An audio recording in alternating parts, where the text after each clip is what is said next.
Guys, welcome to the second episode of the live podcast. Today we are in the amazing Cork. Welcome everybody to the Cork. So let's give a bit of a noise so people know there's people here.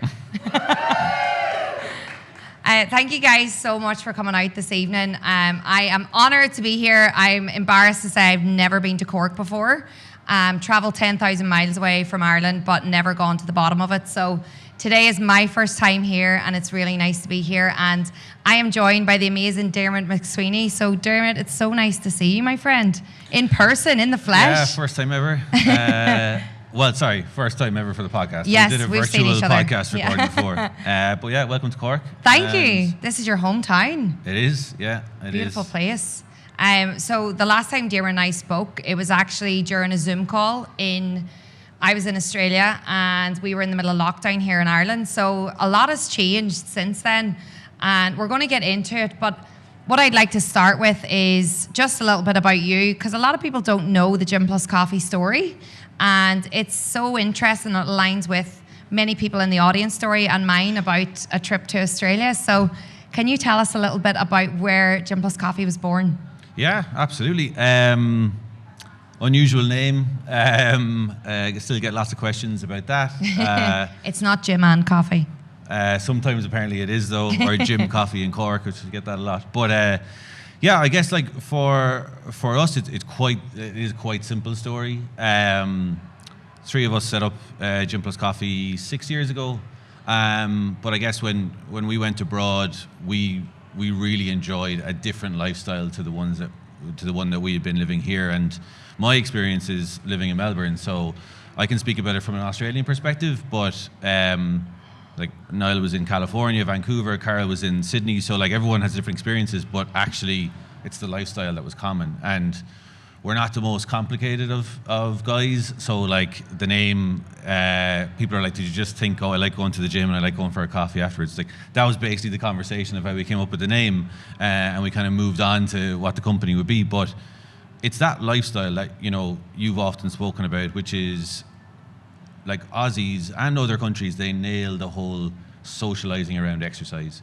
And I'm not saying this was everyone's experience in Ireland, but it was certainly our experience in Ireland, which was you play team sport, or you go to the gym like on your own, or you run on your own. So like 10 or 15 years ago, it was kind of impossible to fit in all of those different things. Like how could you keep up like a social life and your health and fitness and work or college or whatever it was, all those things. Whereas when I went to Australia, Aussies are just like, well, we'll go for a run together, or we'll go to yoga together, or we'll go for a swim together, and then we'll go for a few beers after. It's all the one thing, it sounds obvious, and obviously Ireland's changed completely, but in the last few years, but particularly in the middle of the recession, like it was a bit miserable, you know, so there wasn't that kind of lifestyle going on. So we just took all of that home and I suppose mixed that in with a bit of an entrepreneurial itch, and we just wanted to get something off the ground. So I think first and foremost, we wanted to do it. You know, like you could have other business ideas and things like that, but it was more our lifestyle and our personal passions were driving it more than anything else, you know. So we just wanted to live that lifestyle, and starting Gym Plus Coffee made us live that lifestyle even more, you know. Yeah. So, but yeah, like just, you know, you could start a whole podcast about living and moving home from Australia, but the lessons you learn, and I don't think it's Australia, I think it's the lessons you learn from living in a different culture, in a different context that you can take home. They really stand to you as long as you kind of keep them, you know, and you don't kind of slip back into very easy ways of just living the way you used to. Yeah. It's an interesting point that you make there about slipping back into bad habits, because for me, I know that like when I made the decision to go home, which was a very difficult decision and something I'll talk a little bit more about how I made that decision. The one thing I said was, I'm not going to live like everybody lives at home. I'm going to keep up the Australian mentality. And I think that lasted about 2 weeks. When I came home right in the middle of December. So, I mean, going up for my sunrise walks and getting into the sea just didn't seem appealing when the sun didn't rise till after 10. That's what it felt like. And there was no coffee shops open. So how did you, with this idea, like you're making it sound so simple because like we see the results of what Gym Plus Coffee has done, but how did that little seed turn into what it is today? I mean, when you had that idea, I'm sure there was a lot of tough days in between, because I feel like I'm in the newborn stage of a business that's just starting to grow. And I hired my first employee, and that scared me because I was like, how am I going to pay this person? I don't even know if I can pay myself.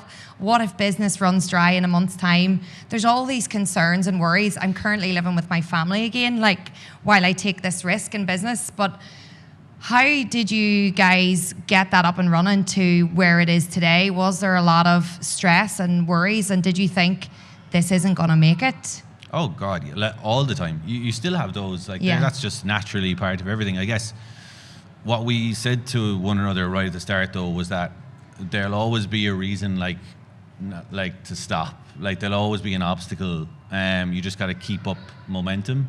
You know, everyone has ideas over the years. Like you will come up against an obstacle immediately, and even when things are going well, like you'll come up against more. It's the difference between something that succeeds and something that doesn't. Is like, are you going to keep going and find a solution? That's the only kind of difference. Like you just have to problem solve. So we just said we would keep momentum up, particularly in those first like 12 months when we were working, like we had full-time jobs, you know, like this was a kind of a side thing. It was just like, keep going, keep going, keep going. That really is like the most important thing. I don't know how you do it on your own. You know, friends and family of mine run their own businesses. They do it on their own. I find that incredibly bizarre. I wouldn't have the strength to do it on my own. So 3 of us starting it together, certainly, you know, you can lean. Everyone has their ups and downs, so you can lean on different energy levels at different points. And then, obviously, after, you know, kind of 18 months, 2 years, there was other people joined the team, and then it's other people's energy and enthusiasm and passion drives it on. So it's not just like 3 co-founders, obviously. But yeah, like your obstacles are kind of the point. You know, if you want to get all philosophical on it. But you, like, if it was easy, everyone would be doing it. And, you know, I don't know how many businesses are set up every month, every year. But like, you know, 99 out of 100 will fail in the first 12 months. So the odds are massively stacked against you. So what are you going to do, like, to keep going? But like, just because it fails then doesn't mean that you're someone that fails a business. It just means that you failed that time. Like I've had so many ideas around different businesses over the years, but I never followed through on most of them because it didn't match up with my passion, you know. So the only reason that we got through some dark days is because we're personally passionate about this, you know, about the business, but also about the kind of world that the business is in, if you get what I mean. Yeah. I found that with, I was full-time teaching in Australia, and on the side I was doing all of this stuff, and I was just saying to Dermot before we started, like, I don't know how I did the full-time job like you guys did at the start and then do this as a side hustle, because there's just so much more to it. But it was that fear of taking the leap that made me think, I don't know if I'm ready to take that risk of this being my only income. Like, the teaching salary was a safe salary. I knew I was going to get paid each month and that was going to cover the bills. And then there's that like leap between knowing what you want and your passions, but also thinking, I don't know if I can do it. So there is that stress, and there's a lot of people in this room here who might be going through that as a business. What advice would you give to them when they're in that in-between stage where one foot's in yesterday and the other foot's in tomorrow and they're kind of all over the place? What day of the week is it? I'll give you different advice. Like, you know, there is a real comfort in hedging your bets. You know, like we stayed working for as long as we could until the workload got too much. You know, and then we jumped. But I would also say, you know, you're not really fully committed to it until you really jump. But when I hear sometimes of people, you know, giving up jobs and like, I'm going to start my business, I'm giving up my job and I'm going to start my business next month. You're like, you have no evidence to suggest that is, like, you have to try and get something up off the ground. And if you're not willing to work on something between 6 and 10 p.m. after work, you're not passionate about it. You know, like, it's not something that is eating you up so much that you have to do it. So like, yeah, if someone was like, oh, do you want to go out for dinner tonight, or do you want to go to the cinema and meet you later? And you say, no, I can't, I'm working like on my thing. Like that means you're passionate about it. Whereas if you continuously bail on the thing, it's like you're not that passionate about it. So you kind of know yourself, but there is something nice about like hedging your bets as well. Cause like, it can't be all risk, you know? And there is a lot of like bravado on the internet and on podcasts and stuff about like, you know, go all in on something, and it's like, yeah, that's great, but it's much better if you have some evidence like to back that up. Like you can't all be like just throwing risk at everything, you know. So I think that's kind of an important point to get across. Like, you know, you have to be smart, and everyone's at different life stages. Like you can't just be negligent. You know? Yeah. I think for me, I find that when I finally hired that employee, it was a scary thing for me to try and say, oh God, right, I'm going to hire someone. But I realized that trying to do it all by myself, doing the mundane things of like doing the replying to every email, trying to get through the editing of podcasts, planning the event and all of these things, it just took so much out of me that when it came to the creative side of things, I was just hitting a wall. Like for a little while there in between, like a couple of times, because obviously Gym Plus Coffee sponsor the podcast, and there was a few times where Ali was like, one of the girls in Gym Plus Coffee, head of community, she said to me, she was like, so was the podcast stopped? And I was thinking, I just don't know what to talk about, because you can hit a roadblock of creativity if you're exhausted doing all the other things. And my dad made a good point to me, and you probably find this as well, Dermot, where like he talks in football, right? So it's always football, my dad, and he always stays old school with United. So it's Alex Ferguson, even though he hasn't been the manager in a long time. But Dad says to me, you know, do you think when Alex Ferguson's gone onto that pitch and the guys are there, that he's booked the hotels, the buses, he's made sure they all have their passports and all of those things? And I'm like, no, obviously. And he goes, no, because all he's focused on is winning the game. So he has people around him doing that, and that's how they get to where they get to. Not now in the league at the minute, but you know, it's an interesting concept. And since it's only been a couple of weeks now that I've had someone on board, and I've, you know, launched an ebook in the last 10 days that I have been putting off since, well, like this has been in my head since leaving Australia. But every week I was like, I can't do this. But have you found as the team grows, you're getting more of an input? Like, because even from the person that I've hired, they're so passionate about the company as well, which is so important, that it's bringing more ideas for me that I wouldn't have thought of. You know, they've said to me, I think this person would be good in your podcast, or picture this lead singer, he talks a lot about mental health, that would be good, let me email him. And I'm thinking, God, before I even thought of that, I wouldn't have even, you know, that wouldn't have come into my area of thinking, because I'm thinking ticket sales, all of this, organising things, making sure everybody has signed a waiver form for a hike that we're going to do. But have you found that it's so important to have the right people in your business? And is it a lengthy process to be part of Gym Plus Coffee? Do you have to really get the right fit? Yeah, I would like that. That's like that cultural kind of mix is very, very important. And you have to play to your own strengths and know where people are going to complement skill sets. But like, yeah, like a team chemistry like is important, you know, and. Sometimes you don't get that right, you know. Sometimes it doesn't work out for people for so many different reasons. But like, we've been lucky that, well, Man Point is open 4 years, and Donna's down the back there, and this is her 4th birthday with Gym Plus Coffee. Ian's been working with us for too long, 6 years. So you know, it's like so often. Founder stories are told, or like, you know, it's your podcast, but like there's always a team of people working on things, and like things that happen and things that work well will often be because of work that co-founders haven't done.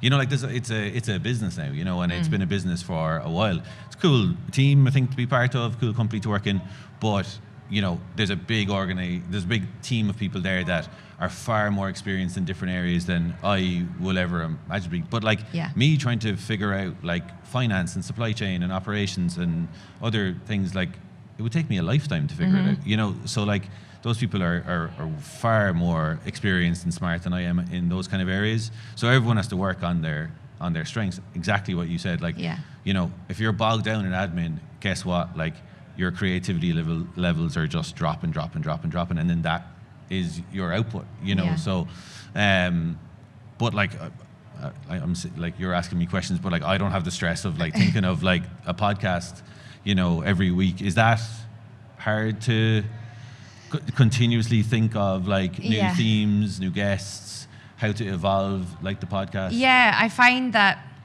I go through waves of like smashing out podcasts. Like at the minute, I'm feeling in a really good headspace, so I feel like I'm smashing them out. But as soon as like I start to get exhausted or I'm burned at both ends, where I'm just feeling like I can't do it anymore, I'll continue to do things because I'm stubborn, but it won't do as well. So I now know, rather than trying to show up on my Instagram or show up on a podcast when I'm not feeling like I'm creative or that I'm passionate about the guest that's come on, I'll just not do it anymore. Whereas I kind of dragged it out the last time because I felt like I need to make sure this goes out. But I weigh things up now, like quality over quantity. So I'll say to myself, I'll do 10 good episodes, and if there's any bonuses after that, then it's a great one. But I won't outstretch it anymore. So I do it in seasons, and that really helps. I find that it's a difficult one, Dermot, because with my podcasts and the themes, a lot of it does revolve around mental health. But I feel like sometimes we can dwell on that quite a lot, like, and look at the negatives of mental health. And I'm trying to now twist the narrative and say, you know, the positives, like what I do to keep myself happy, rather than this was a dark phase in my life, or get someone on that talks about their dark phase. So I try, and you'll see the themes of my podcast now is it might be someone that did struggle, but they've seen the light and come out the other end. So there's always like a motivation behind it now where it's more exciting, but it's hard. And I find, you probably find it as well, during lockdown, it was so much easier. I mean, I got like guests on that I never thought I would, like Dermot and Ryan McMullen, who's a very famous singer in Ireland. I got Brezzy on. I got like people that I never thought would say yes. I got in contact with Tyson Fury. I had his mobile number at one point, and it was all go. It was all systems go. Then the world opened back up again, and he ghosted me. He's not the only man to have done that, but of all people. So yeah, I find that it's a lot trickier now that the world's opened back up. People aren't sitting in front of their laptops anymore, so it's harder to get people to spend that hour to want to do a podcast. Yeah. Do you find that there has been changes for Gym Plus Coffee since the pandemic? Yeah, like certainly. I think you know, you could kind of think about Gym Plus Coffee maybe in like different chapters. Kind of that's the way we think about it. And then if you think about what's happening with like Irish health and wellness at the same time, like when we started, you know, it does seem quite basic now. But when we started, you know, we were offering like free yoga in the park, HIIT classes in the park, and like there was hundreds of people showing up, and you know, in Australia that would be like quite a normal thing, you know, whereas this was kind of like, oh wow, this is new, this is different. And then things evolved, then we went into COVID, then people were looking for that kind of online support, and we were trying to provide as much content as possible. What we've kind of found now is that I think anyone who's going to get into fitness, or we will always continuously work to try and get more people into health and fitness, but if you're probably in, you know the kind of basics. Like, you know, we've all been to classes, we all know, we've all done a yoga class or a HIIT class or something like that. But what we find really interesting now is that it's just this increasing focus on mental health. Like, we have a huge problem. Like, it's not just an Irish problem, but it is a big Irish problem. Like, there are people who went through COVID who had a really, really crap time, and they're kind of scarred from that. And now there are people who actually really enjoyed the break of COVID, and now life is back at 100 miles an hour, and now they're really, really suffering. Yeah. We see that in surveys that we run. We've seen that in applications that we have. We're launching something in a few weeks called The Crew, which is going to be a group of people that we're taking on a 9-month journey to help them with their physical and mental health. But the applications that we received for that, there was like an absolutely mad amount of applications, and I read through every single one of them, which was heartbreaking. But like, people are not in a good place. But I completely agree what you're saying. It's like, let's talk about it in a constructive way that can be helped, as opposed to, you know, kind of a down in the dumps, you know, negative story. I mean, it is very serious, but I think we need to change the tone around it. I still think there's an element of taboo in mental health in Ireland, but it's definitely way better, you know. Yeah. But like the whole scene in Ireland has just completely changed. Like, there's so much going on, but yet people are really suffering. Like, yeah. like it frustrates me that like loneliness is the number one issue like that people are experiencing. The COVID rut that people call it, that's another major issue that people have, and then people just don't really know where to go for support. So like we all need to kind of do better. So, but it's a bit of a different focus for us, because for us it would have been like, right, we're going to set up a pop-up tent in the middle of a park, and we're going to do a class. It's like now when we do that, I love it. I love when people come to it, but it just doesn't feel like it's addressing the thing, Yeah. So we're trying to, let's say, change our approach to that while also kind of staying in our lane. You know what I mean? We have to work with external partners, experts, because like we're really passionate about what we do, but we're not qualified to speak about certain topics, and we're not qualified to help people in certain challenging areas. So, but the change like in the last couple of years has been unbelievable. It feels like real positive change, but also big problems to address. And that's why I just get like, we've got the Make Life Richer Awards coming up in a few weeks, which is our first ever kind of award ceremony. We've probably been sitting on this for like 4 years. We've been mad to do it. But again, like the people that will have been nominated by our community and the people who are going to win our awards, like the things that those people are doing, it's just unbelievable. But we just believe that those stories need to be told so much more than what you see in the media or on social media. It's just like we need to like give all those positive stories a bit more oxygen. And then we could go down a whole other rabbit hole of frustrations of people that try and set up, health and wellness businesses that just come up against so many obstacles unnecessarily. I think of like, a really, really amazing person in our community, Steve, who set up Fod Sale Saunas, like just the challenges he's had just to run a business. It's like every time he gets a permit or insurance, it's taken away from him. It's like he's just trying to run a mobile sauna. He's just trying to do something good, and he's hoping to build a business around it. And when we see those kind of things, it's like if that was in Scandinavia, Canada, Australia, it would be the complete opposite. It would be doing everything to give that person the support, the leg up that business needs to succeed.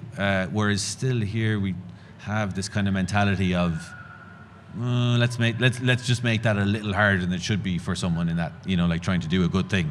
100%. So yeah, I find that rant could go. No, it's all perfect. I find that with coming home, I had all these ideas, and like I've been saying it on my Instagram, I went and got did all these courses and like ice bath instructor, breathwork instructor. So with Oxygen Advantage, Patrick McKeown down in Galway, doing all this studying so that I can run these classes. And it's one thing that I get asked all the time on my Instagram, like, when are you running these ice bath courses and classes?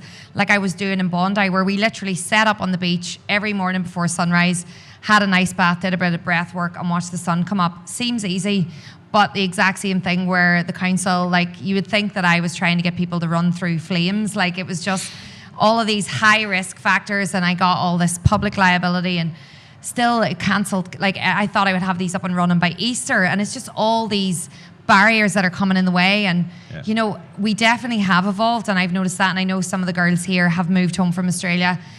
Ireland has got better, but we have a long way to go. And just recently I have started going into schools, thinking that, with everything that has evolved with the likes of Gym Plus Coffee, the community, even just the coffee culture and people going out and spending a bit more money on themselves, which is really nice to see, there is still not the work being done in this education system, especially in the south, but in the north as well, where, I was going into schools in the last week, and nobody was talking about anxiety around social media, or how you might feel like your body isn't the same as someone else's online, or, being a certain age and growing up in that like social media generation. There's so much to be addressed, and that's where like I love being able to be part of Gym Plus Coffee, because I love that you stand out from the rest. You're not trying to hire bloggers for, like a lot of, we all see it, we see right through it online, where the same types of faces are showing up in the same products and brands. But you guys don't go for the same people. You're not trying to get the most relevant blogger out there. You're trying to get real people. And I think that's what stands out for you guys. Have you found it hard to navigate that where you stay true to your values as the brand grows? I'm sure there's been opportunities where you could get someone really amazing in, but have you had to make a decision once or twice before? Yeah, like that's a constant conversation. You know, it's we drove down in the car, you know, from Dublin earlier, and we're kind of like berating ourselves that we should be more community focused. Like we should be, like it should just be anything we talk about, any shoot that we do, you know, just community. So like sometimes people agree with that. They say to us we should be doing more community, and then other people say, oh, you do amazing things, but like the criticism and the driving passion like internally is as community focused as it could be, I think. That doesn't mean we always get it right, but exactly what you said is it's so right. It's so tempting sometimes to be like, all right, well, this could go better if we got like, you know, kind of a big name associated with this. And it's just something, it's like, well, we just don't think we're very cool people anyway. So it's very hard to mix, you know, in those circles. But it just doesn't feel authentic to us. You know, like the kind of, the kind of biggest thing we've probably ever done really is, you know, in that sense is obviously with Niall Horan, but that again came about in a very authentic way. Yeah. And hopefully people would agree was done in a very authentic kind of way. Yeah, completely. But yeah, it always just feels a bit strange if you're kind of like, you know, oh, well, we weren't thinking about this person, you know, at all as part of the brand, and then all of a sudden they're part of it, you know. So, but it's a challenge. It's a challenge because what you want to do as a brand, as a community, a real authentic storytelling, like you've always got to balance that with like, well, the business needs to do this, you know. So, you know, there's plenty of people like internally as well who'd be like, that all sounds great, but how about like just sales went really well for that launch, you know. So, but it is you've got to stay the course. You know, you've got to, if you're going to say you're a community focused brand, then that's just what you've got to do in every single, you know, situation. So, but yeah, then you've got to constantly evolve because people need to feel that you're relevant. You know, community is an amazing thing, can also kind of just fade away, I guess. So yeah, it's a tricky line to cross, and I find that for me, as the page grew and more opportunities came, I kind of started to lose myself a little bit. Where like, and I'll be honest in saying it, where as the following grew and the opportunities came, I started to forget about my reason why I started it. And, you know, bloggers all of a sudden wanted to be my best friend, and I wanted to be their best friend because they were bloggers and everybody knew them. And I just thought this is what I wanted, you know. But as time went on, I started to feel like it wasn't sitting easy with me. And my friends started to not recognize who I was, and I started to not recognize who I was because I was just fitting in to social media, and I was just another one of those people that people followed. And I think it was during that time, during the pandemic, where, you know, I got lost in it. And when you're in Australia, like the girls will tell you that are here, and you'll know, it's a bubble, right? Like you think that when you're over there, everybody cares about your picture of the beach or what you're doing that weekend or what you're having on your barbecue. And we document everything, like regardless of how many followers you have. You want everyone, like your aunties and great aunts, to know what you're doing that weekend in Australia. It becomes a little bit of a bubble. And I think it was when I came home after the pandemic, and I hadn't been able to get home for nearly 4 years because of the way the pandemic fell. And the last time I got home, I realized, you know, that no one cares what you're doing online. Like, people follow, fair enough. But like, it's the same for you girls. You might follow what we're doing in Gym Plus Coffee stories or my stories, but you're not religiously watching every day, or you mightn't see everything that happens, but you can get so caught up in it, you think that you're so important and relevant. So when I came home after that Christmas, it was the first time getting home, I kind of realized, you know, there's so much more to life than my problems or, you know, my weekend on Bondi Beach. And I wasn't relatable to anybody anymore. So I kind of stopped posting for a little while. I stopped sharing as much and stopped documenting every 5 seconds, and just kind of took a step back and started hanging about with the people that I grew up with, or being around my family who don't care about Instagram. And that's when the real me started to shine again, and the opportunities started to come along where it was things that I was actually passionate about, rather than going to a makeup event that I thought, I mean, I'm not very good at putting on makeup at all. I try my best, but I was going to these events because everyone was going to them, do you know? And Whereas I'm excited about the Make Life Richer Awards because that's something that I'm passionate about. I want to meet the other people that are doing things in their community. And I think that shines in people as well. Like since I have come home, a lot of people have said to me, you know, you're glowing. And I think it's maybe just a bit of sweat, but it was also, I think it's just being content in yourself and finding happiness in just the mundane, simple things in life. And that's where I want to get to, Dermot, with it, in that obviously both of us have come home from Australia. What did Australia do for you in terms of obviously gym plus coffee, but for you personally, why was Australia a big part of your life? I think it taught me kind of balance, like, you know, the right mix of things in your life. I wasn't very good. Like, it's very easy to say Ireland. It's like I wasn't very good at that before I left. Like, I think Irish culture had a bit to do with that, but you know, people were living, I'm sure, fantastic lives here. But like, I just didn't have the right balance. You know, like it was kind of, it was just like all work and, you know, probably like the relaxing part of that was probably going out, you know, like, and there wasn't enough balance. I played sport, but it just struck me straight away when we got to Australia when we moved there. And my brothers had lived there for years, so I kind of knew what it was like. But when you're properly there for like a year and you've set yourself up, it's just that people will know, like, that balance. Weather has a nice, you know, part to play in it, but you just kind of strike that balance a bit more. And then when you move back, you do hold on to that. Now you hit so many barriers with that because, you know, just things that you can't do here, you know, will kind of stop you. But I suppose are you going to keep to the discipline and to the framework? And then there are times when you will, and times when you won't.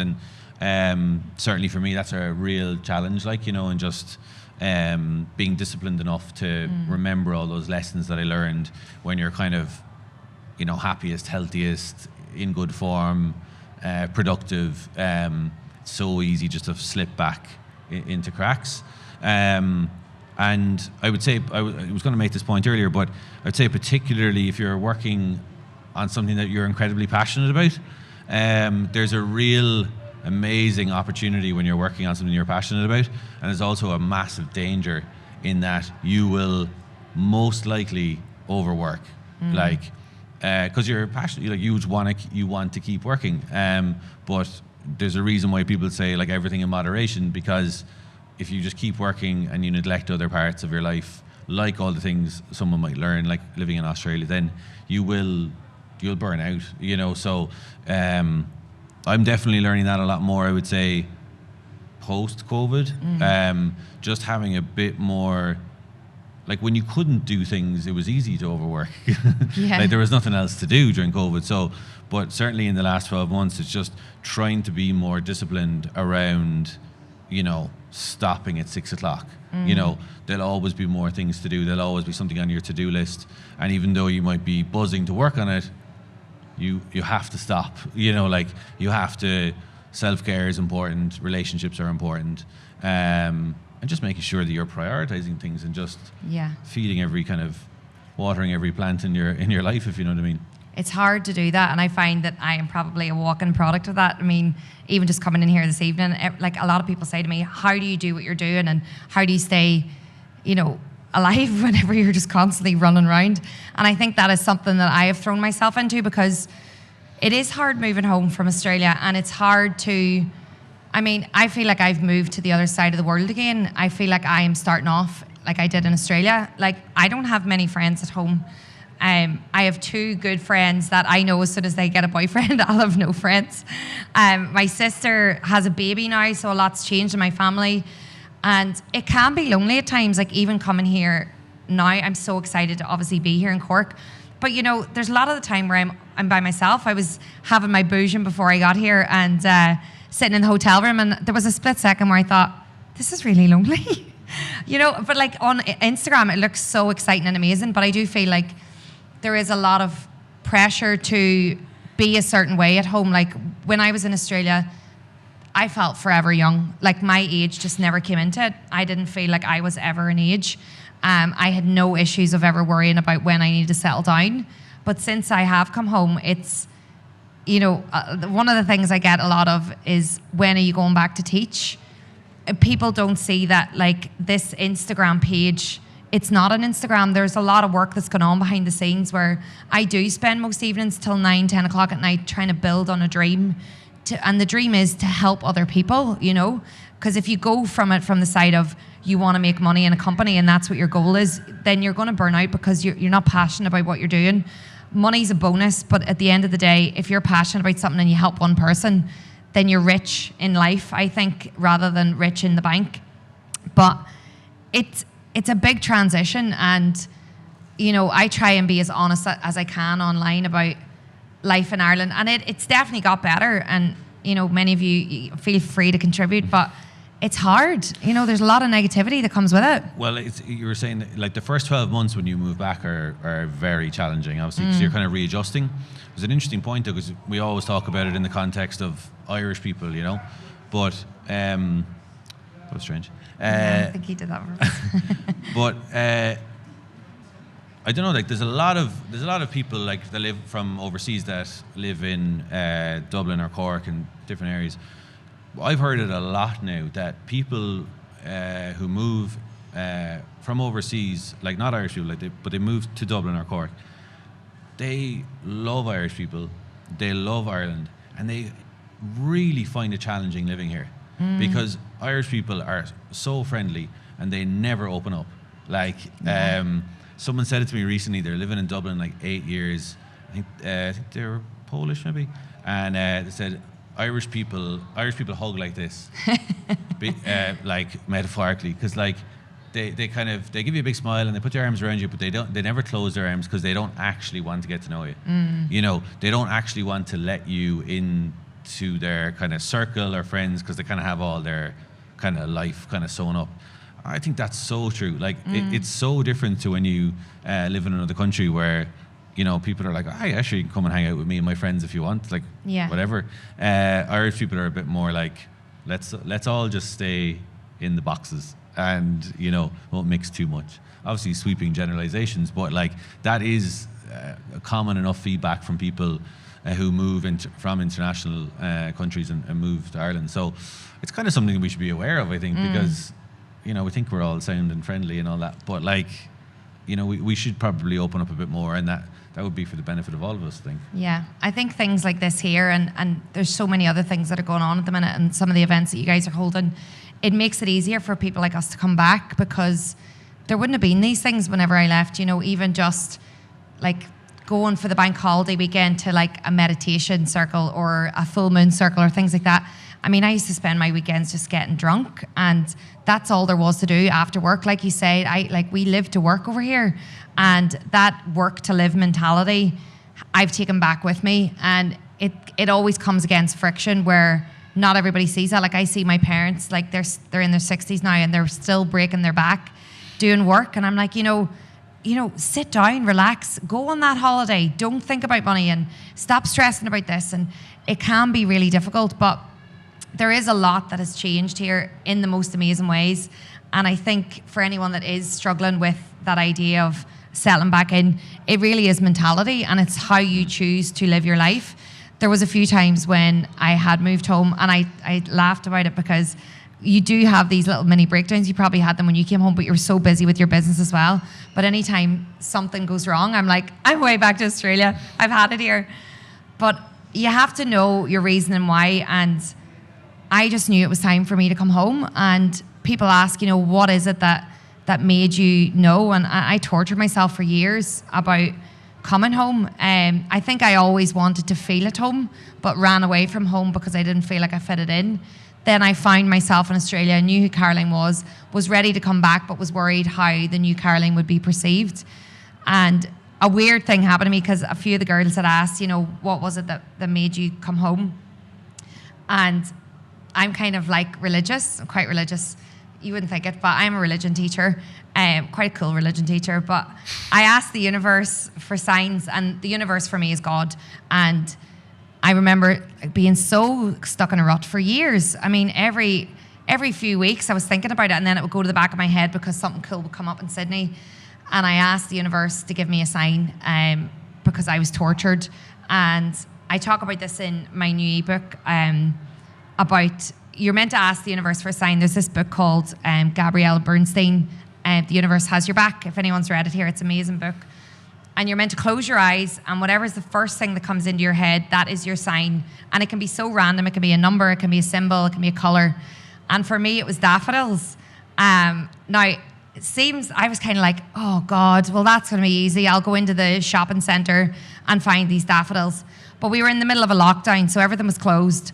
But by God, I searched for these daffodils in every store, in walking down, doing my 5K radius walk during lockdown, whenever you could go out for 30 minutes. Do you remember that? How weird is that? And trying to find these daffodils, could not find them anywhere.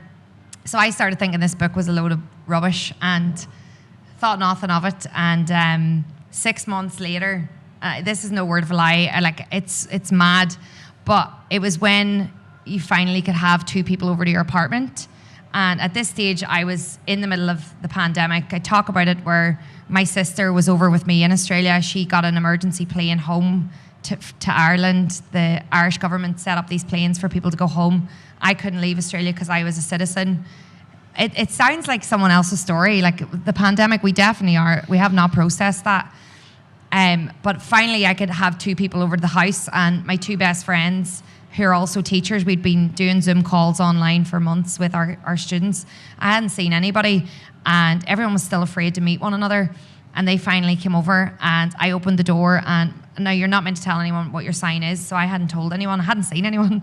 And I opened the door, and my friend Josie was holding daffodils, and I literally, the sign came straight to my door. Now, you could not buy daffodils in Australia for love or money. You can't find them. And I said to her, how did you know? And she was like, what? And she's from Wales, and she says, this is our national flower. I hadn't seen you in so long. This is our flower.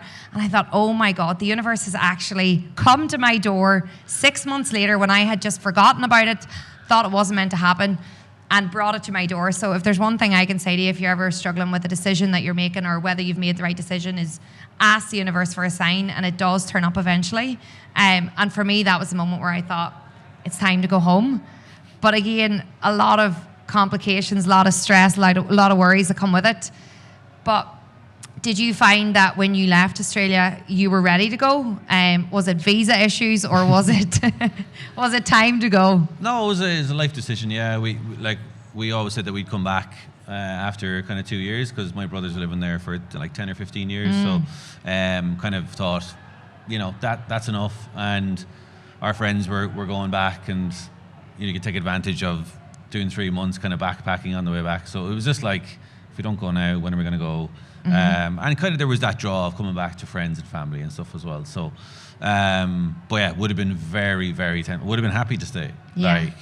And because of COVID, didn't get to go back out there, for years, with nieces and nephews arriving like left, right and centre. But lucky enough, went back a couple of months ago at Christmas. So immediately wanted to stay there forever. Yeah, I was about to say. Yeah, it's just because what's interesting about Australia in particular, I think, is that it keeps moving, it keeps evolving. So we're always a few years behind in trends. So when you go there, you're like, oh, this is what's happening out there now with health, fitness, wellness, food, coffee, like everything is just kind of moved on. While also kind of being a bit strange, because I think Sydney and Melbourne in particular, when they don't have a lot of backpackers and travelers coming through, that it kind of loses some of its energy somewhat. So there were parts of those cities that when we went back to visit, it kind of had run down. It just felt a bit different, yeah. So, but I go back in the morning. I know, that's the scary thing, isn't it? I find though, we're very good at comparing our lives. We look through things through rose-tinted glasses. I know for me, I'll look at my Instagram stories, and there was times when I was in Australia and I knew I was unhappy, and I would look back at my stories of that morning from watching sunrise or going to the ice baths, whatever I was doing, editing my content, and I was like, God, that looks class. Forgetting that that's me in the video. I felt like I was watching someone else's amazing life. And we are very quick to forget the tough times out there. And when I was out there, I felt like the patron saint of Ireland. I was constantly pining for Ireland. And I think that's one of the things about when you move abroad, that there'll always be 1 foot here and 1 foot there. But it's about being content in your decision. And it is. And then it's also bringing that energy like back home, and like that's why I spoke about it a few minutes ago, and why I feel so passionately about like, you know, making change here and improve it, because I think we all know that Ireland could be so much better in many ways, with a few kind of you know, easy or quick and easy changes, and then some hard ones. But like, there's so much happening around Ireland. You know, like we're talking about Garrettstown. Geez, when I was growing up, there wasn't a sauna on Garrettstown. You know, or like it's just cool. You see things happening in Youghal and different places like that. Kinsale could be this even more amazing place than what it is. You know, I just feel like we need to facilitate all these ideas and things that people have, because there's so much more than's going on currently. Like we could really change it and make it kind of the facilities that Australians enjoy. You know, like there's no reason why they couldn't be like. Even when it sounds so simple, but when I moved back and I just saw greenways being opened, I was like, oh, that's a brilliant sign. You know, like that's cool. It's such a basic thing, but like that shouldn't be kind of revolutionary, you know? So yeah, I just think there needs to be a bit more of a focus, and making it a bit easier for people to do those start businesses or just facilitate things in an easier way. Yeah. I want to open it up now, Diarmuid, to the audience to see if you guys have any questions. I know it can be quite daunting to ask us, but we would love to hear from you, and anything at all we are open to, so let us know. Hands up. I'm going to take a drink.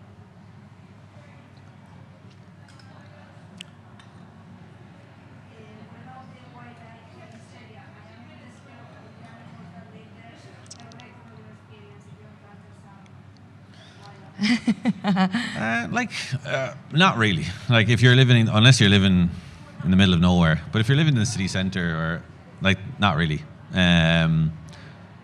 If you're swimming somewhere, there's enough shark sirens, helicopters, all of that kind of stuff. It would be, you're more in danger, I'd say, driving around Cork. Do you know? And you will like come across spiders and all that kind of stuff, but like, I wouldn't say anything to worry about. Yeah, it's funny, the one thing about swimming at home here now, it's so nice to get in the water at sunrise and not think this is shark eating time, because that's what we think in Sydney. It's like, oh, don't get in the water at this time of the morning, we go into the rock pools. However, in terms of animals and stuff, like I only ever saw them whenever I went camping with the schools, and I bring in an Irish person to an Australian camp. Don't recommend. I used to get laughed at by the kids all the time and had to stay in hotels because they camped out. And you'd see some things out there that you wouldn't want to see. But when you're in the cities, you don't see any of those things. I get that question a lot in my inbox. It's mad. People want to move to Australia, but they're afraid of spiders. It's funny.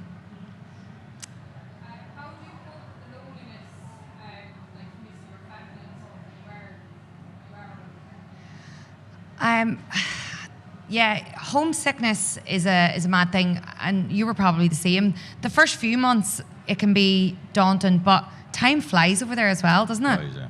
Yeah, the homesickness hit me very hard in the first kind of 3 or 4 months, because that's when you're trying to find your feet as well. Like, you know, you're going to be trying to find somewhere to live. You know, all the stuff that's painful to do. Like, you know, like you're moving somewhere, then you're trying to get internet. Like, you know, it's all jobs after jobs after jobs. You don't really feel like you're enjoying yourself. Then you're going for interviews, and you're trying to like make a living, and then you're like, oh, this is very hard. Then you got to meet people, and we knew a couple of people, but we were trying to like, you know, meet new people and make it the most of the experience.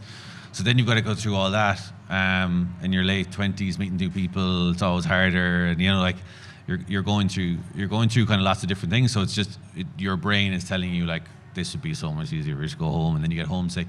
But you do get through that, and you're for the better then. You know what I mean? Like you've gone through that hard part, so then you enjoy it even more. And like the friends that we made in Australia, like are still our closest friends today, and like they just make.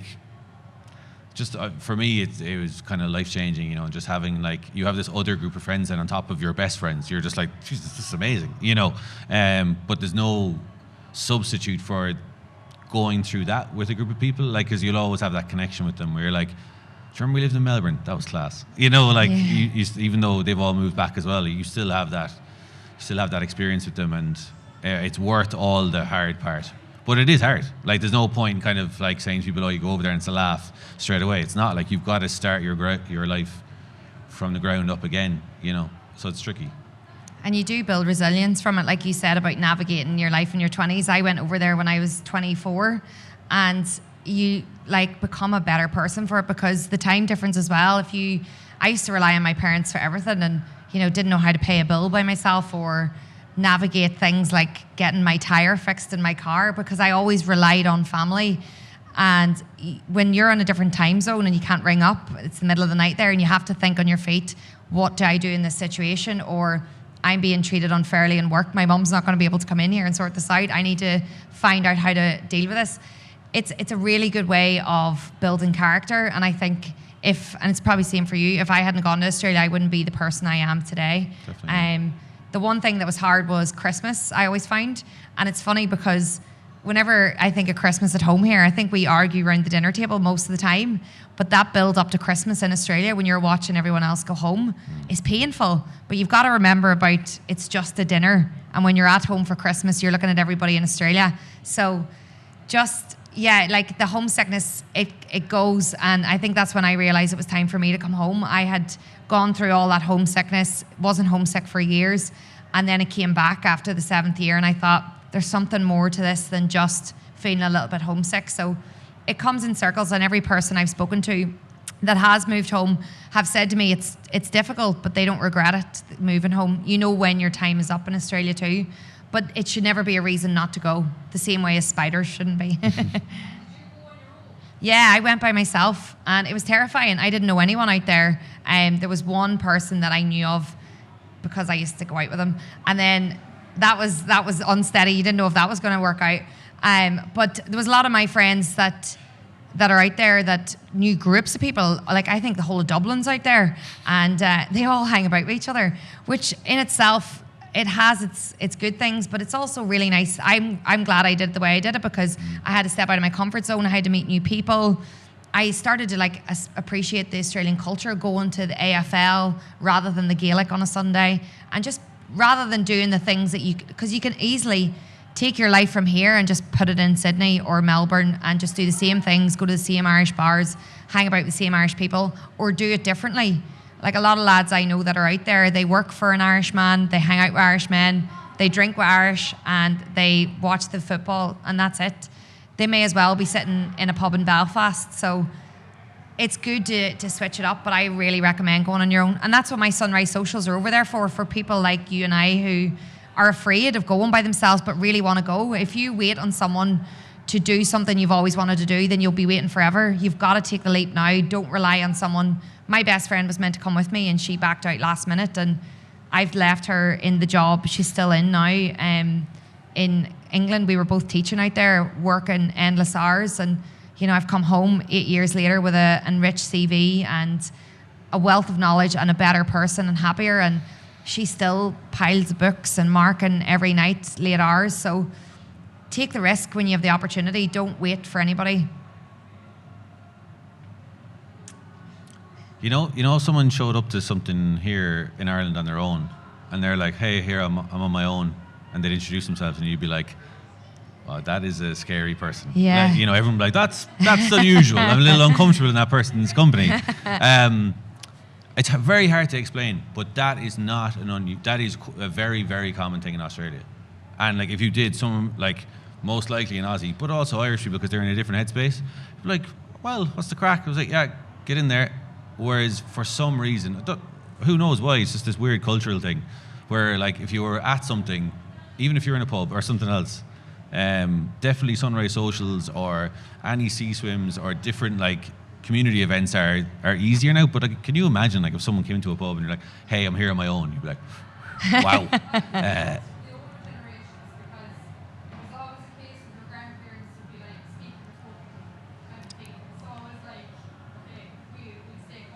Yeah. Yeah, I think so. It is like, it's a thing with it is now I travel a lot by myself. I wouldn't have got on a train to Cork by myself today for the fear of what people would think. Or I used to not be able to walk down the street without even just walking my dog, because I felt like I can't walk by myself. But you develop, like, a real confidence and courage in yourself when you go abroad, and it stays with you, it carries with you, and you don't care what anyone thinks. I jump on a plane now and travel around Europe by myself, sit and eat my dinner in restaurants. It's still a bit scary. I'm like, what am I doing? But it's either that or not do it at all. I documented on my stories recently where I went to a Dermot Kennedy concert by myself. I'm obsessed with Dermot Kennedy. I love him so much. And I met him, and he's just so beautiful. But anyways, but when I went to that concert, I was in Prague because I was heading to Wim Hof, and it was one night where Dermot Kennedy was playing. And in my head, I was thinking, what are people going to think if I go to this concert by myself? And then the other part of me was thinking, what is Caroline when she's 90 years old going to wish more she did? Like, do I wish I had have listened to those people's thoughts, or will I remember the concert? And I thought, I'm just going to do it. And I wasn't going to put it on my Instagram. And then I thought, I'm going to document it. And then I kind of was afraid. I thought, will I delete this? Should I not delete it? But I had a brilliant time, and it was scary and daunting, but I remember that more than sitting in my hotel for the fear of what other people would think in Prague. It's a silly thing, but it builds character. People probably thought I was odd, but maybe I am. I'm happy with that. Sorry, you had a question.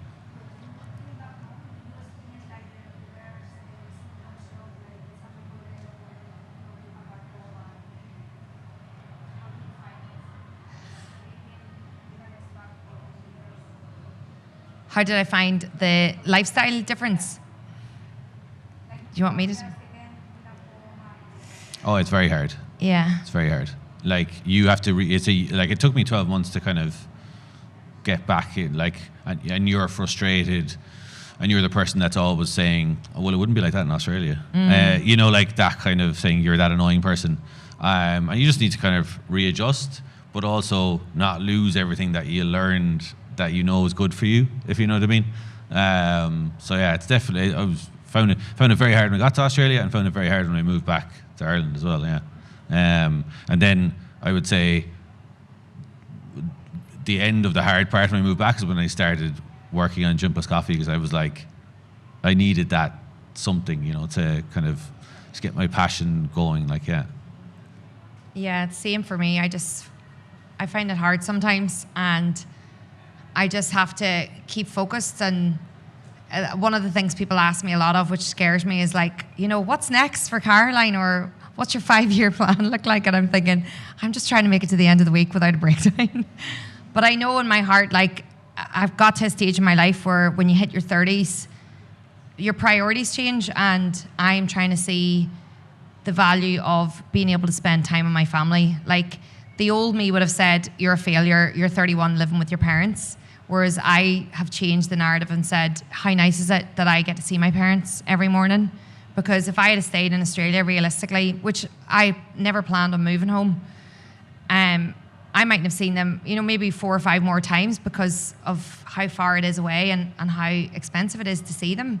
So I now take value in those little things in life, and every so often it does creep up my head. I mean, my Instagram was all about Australia, and even telling Gym Plus Coffee I was moving home, I was afraid. I was like, what am I going to post about? I don't know what to talk about.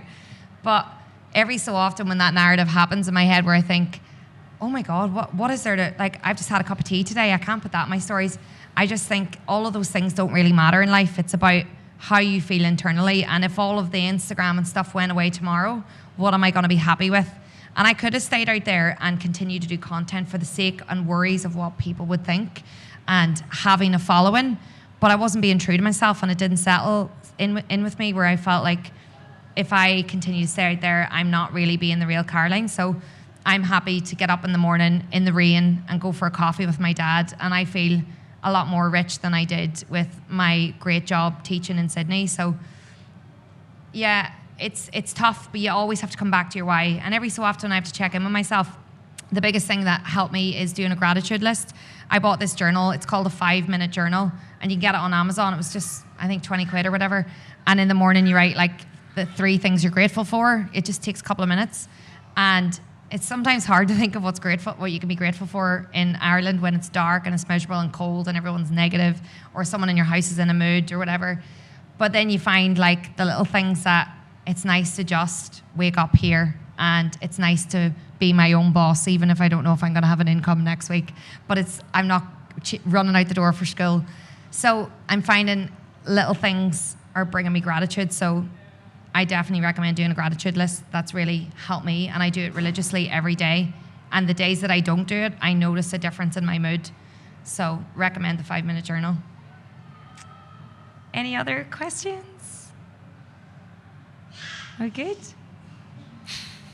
Dermot, thank you so much for today. It's been amazing. Guys, thank you for coming out here. We'll be around at the end for a couple of questions. If you want to get some photos or you want to look at some of the nice clothes, stick around and have a chat with us. But thank you for today. Thanks.